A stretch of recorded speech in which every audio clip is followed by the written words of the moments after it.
drei Polkas. Hier in den Waschräumen von der Oberschule geht es ein bisschen Hall. Drei Polkas.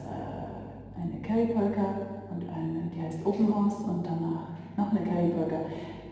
Die haben bestimmt noch andere Namen, aber die weiß ich nicht. Okay.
Viel Spaß damit.